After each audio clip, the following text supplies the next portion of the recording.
Assalamu alaikum everyone.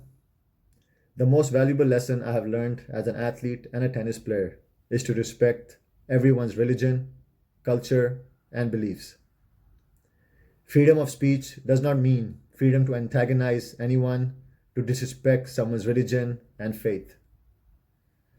I am in France this week where I'm playing in the Rolex Paris Masters, and it is very sad and disappointing for me to see that the head of states are encouraging and endorsing these kind of behaviors where people are allowed to make fun of the religion of Islam and our Prophet Muhammad, peace be upon him.